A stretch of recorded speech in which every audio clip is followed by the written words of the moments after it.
Misi,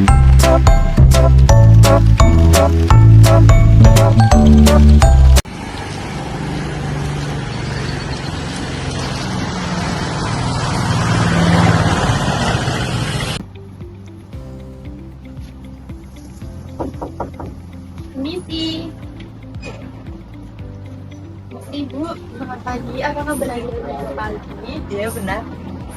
Ya, perkenalkan nama saya Salwa Syafri. Saya mahasiswa perawatan dari Universitas Subhanasri.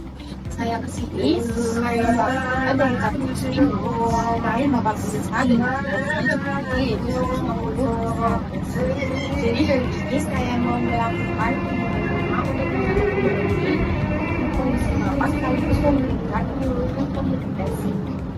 Iya boleh, silakan masuk. Terima kasih, Ibu.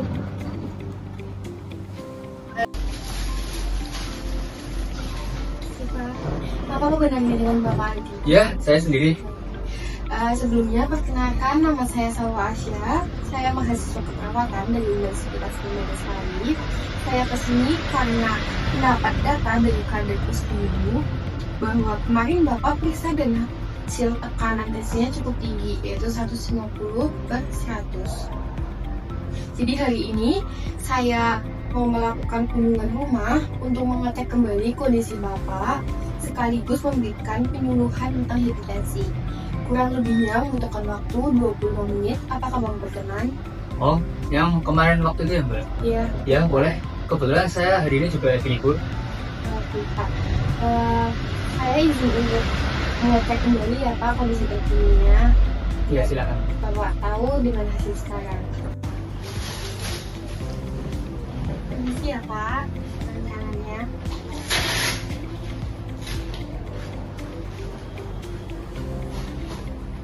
Silakan, Pak.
Baik Pak, untuk hasil skannya itu 150/95, masih tergolong tinggi ya Pak.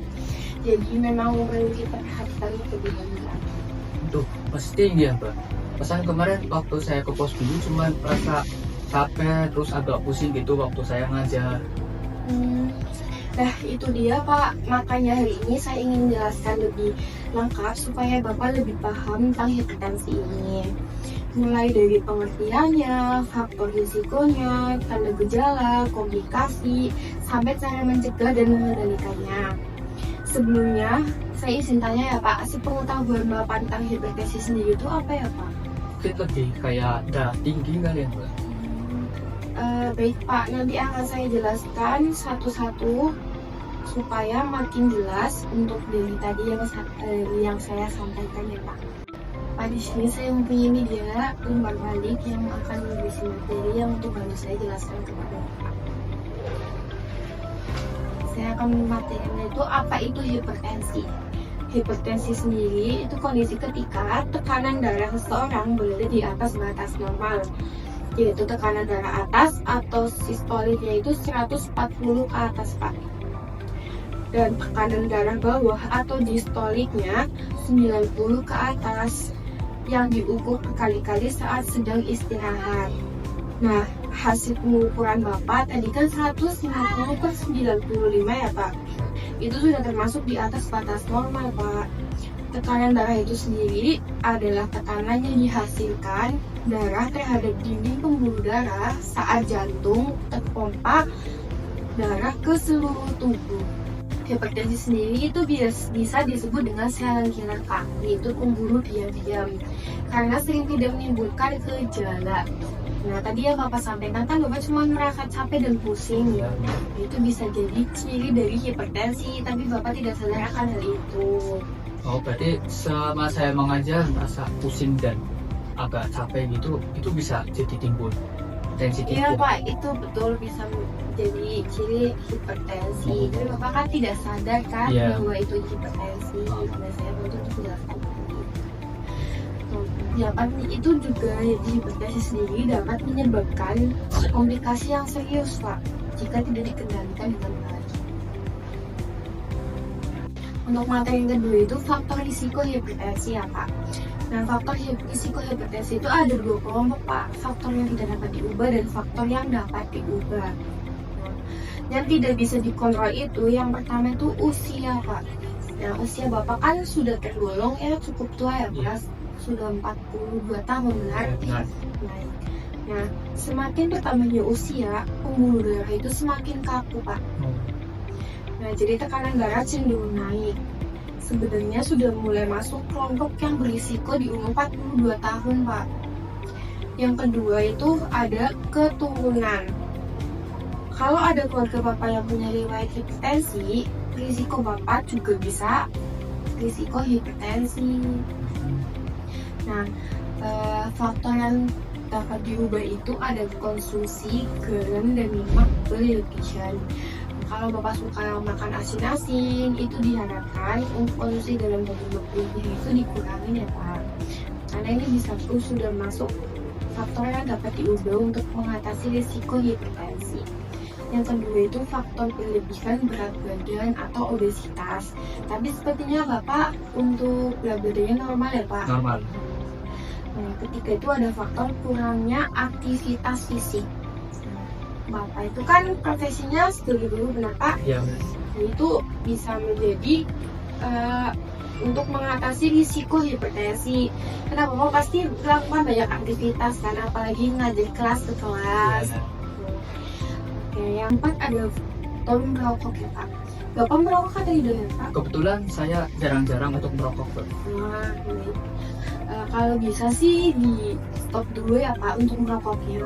Apalagi kan Bapak tensinya belakangan ini lagi tinggi terus kan. Nah, gitu. Takutnya itu menjadi hipertensi yang berlanjut.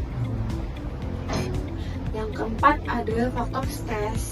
Bapak merasa stres akan pekerjaannya atau tidak Pak? Ya kebetulan saya terkadang stres sendiri untuk urusan sekolah dan murid-murid gitu Mbak.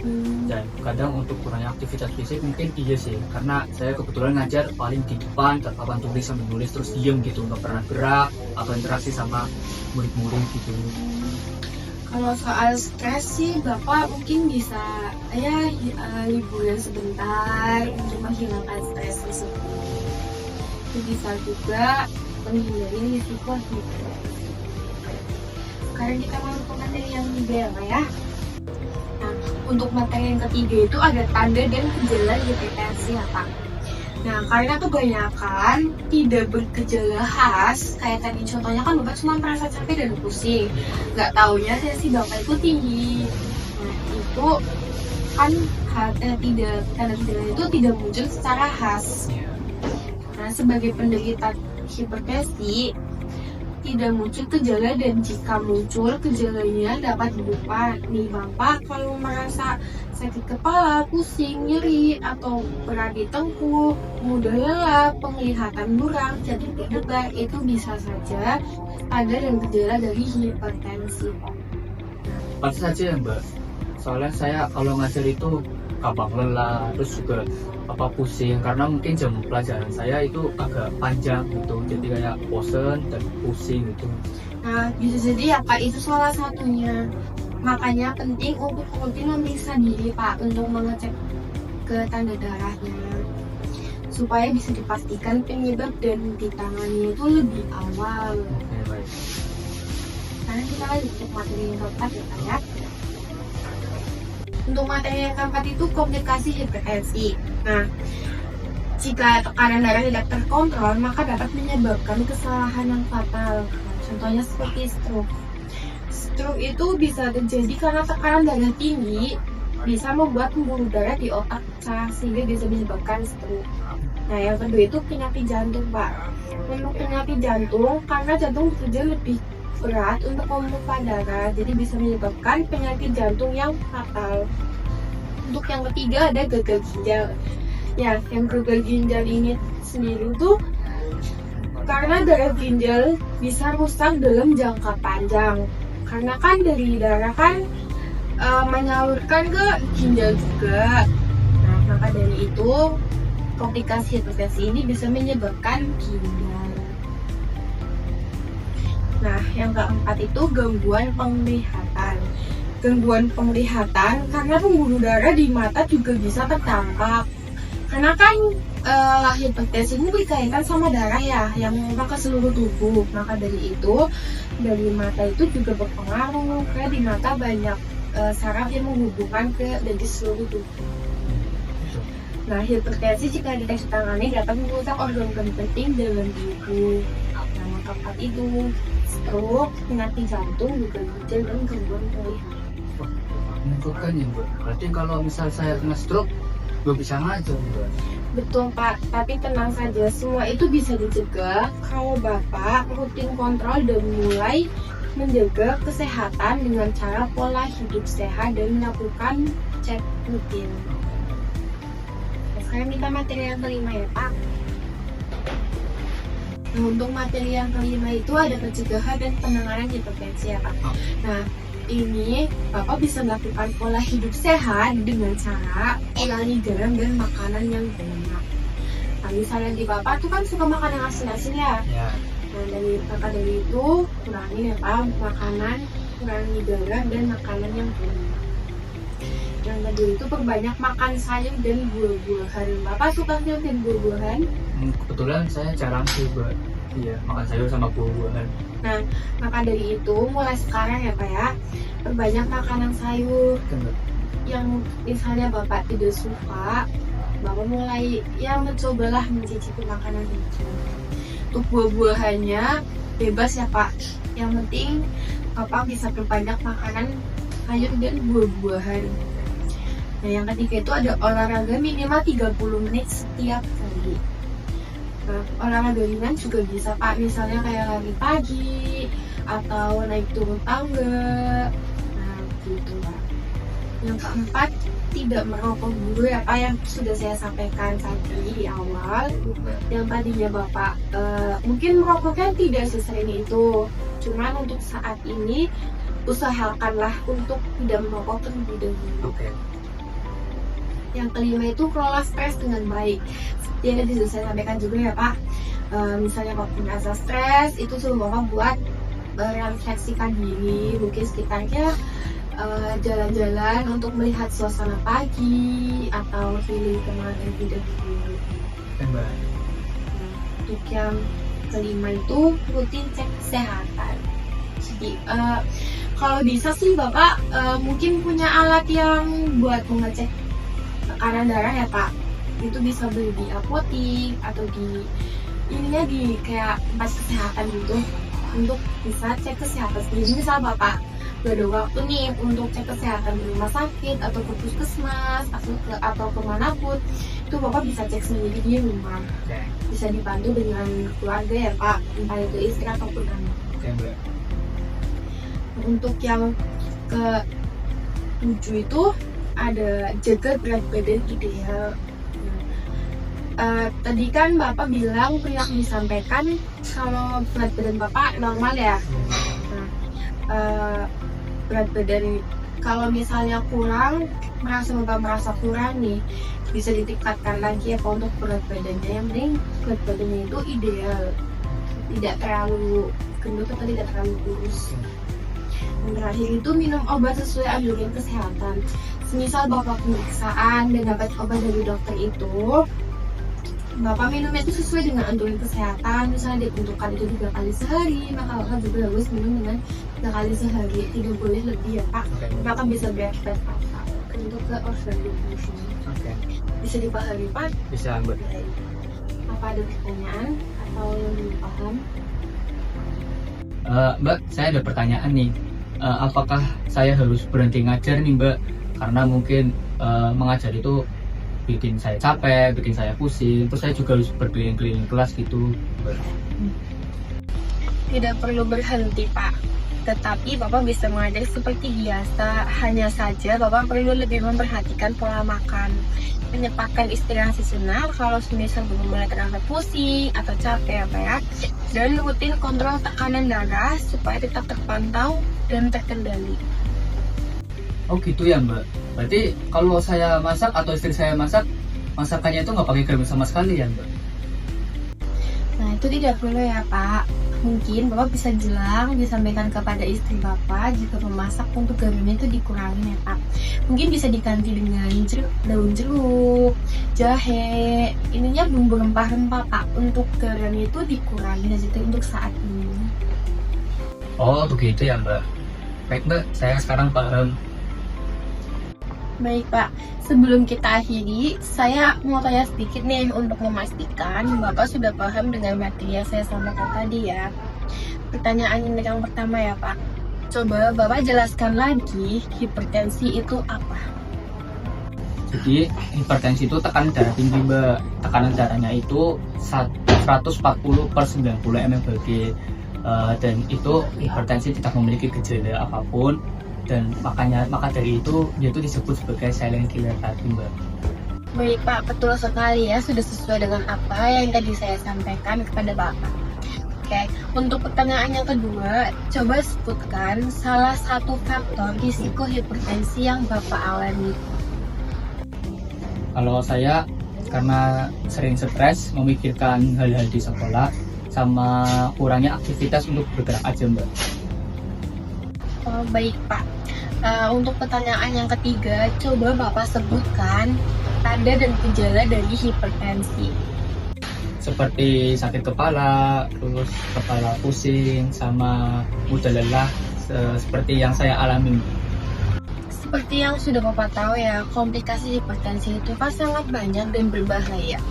Coba Bapak bisa sebutkan komplikasi dari hipertensi itu apa aja? Bisa kena stroke, terus kena gagal ginjal, penyakit jantung, sama penglihatan buram Mbak. Tepat sekali ya Pak ya. Untuk yang terakhir, coba Bapak sebutkan pencegahan dan penanganan hipertensi apa yang Bapak bisa lakukan untuk menerapkan pola hidup sehat.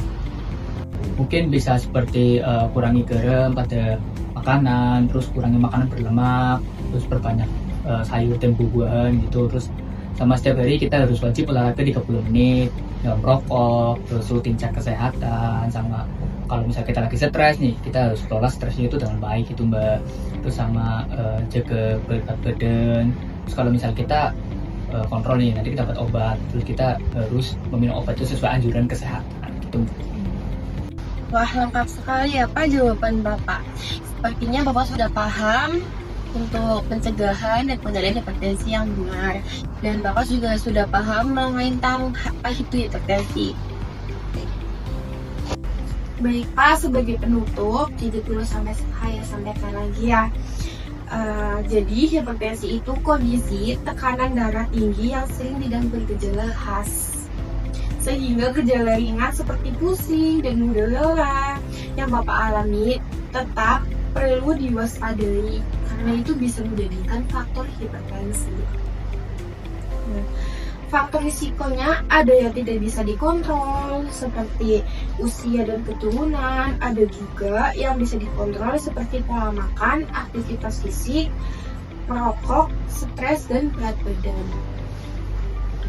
Kalau tidak dikendalikan, hipertensi bisa menyebabkan stroke, penyakit jantung, gagal ginjal, dan gangguan penglihatan seperti yang tadi sudah saya sampaikan kepada Bapak ya. Baik, tapi semua itu bisa dicegah Pak, dengan menjaga pola makan yang rutin, aktivitas fisik, mengelola stres pekerjaan, dan rutin kontrol tekanan darah baik dari ke posyandu maupun ke puskesmas. Oke, di sini saya punya kesimpulan yang perlu saya bacakan sekali lagi ya Pak ya. Nah, untuk kesimpulannya, cegah hipertensi mulai dari sekarang. Periksa tekanan darah saya rutin, terapkan pola hidup sehat, minum obat sesuai anjuran penanganan kesehatan, libatkan keluarga dalam masalah kesehatan juga Ya, ya, baik, Pak. Mbak. Tekanan darah terkontrol, hidup lebih sehat. Nah, saya harap Bapak bisa memulai menerapkan pola hidup sehat sedikit demi sedikit ya Pak, mulai dari hari ini supaya tekanan darahnya tetap terkontrol dan Bapak bisa tetap menjalani aktivitas yang baik dalam keadaan sehat. Oke, Mbak. Apa ada yang ditanyakan Pak? Ya. Baik, Mbak, makasih ya atas semua penjelasan yang Mbak tadi bicarakan tentang hipertensi. Jadi saya tuh mungkin mulai hari ini saya akan melakukan cek kesehatan rutin, menjaga pola makan, ataupun aktivitas yang saya mungkin belum pernah terjadi gitu, Mbak. Jadi sebenarnya saya paham bahwa hipertensi itu memang sangat bahaya ya, Mbak. Iya, betul sekali Pak. Ya, karena itu mungkin saya juga akan mengikuti saran dari Mbak tadi. Sama-sama ya Pak, saya juga berterima kasih atas waktunya. Mohon maaf bila ada kekurangan dalam penyampaian saya tadi. Di sini saya punya media lagi untuk Bapak bisa baca di rumah ya Pak, dan bisa dijelaskan juga mungkin kepada orang-orang yang memiliki hipertensi atau juga di dalam keluarga. Silakan. Masih ada. Terima kasih atas waktunya dan sudah kesempatan Bapak beri. Terima kasih. Assalamualaikum warahmatullahi wabarakatuh. Waalaikumsalam warahmatullahi wabarakatuh. Ya baik Pak, saya tunggu ini terlebih dahulu. Terima kasih atas Ya, Mbak. sama ya Pak. Oke.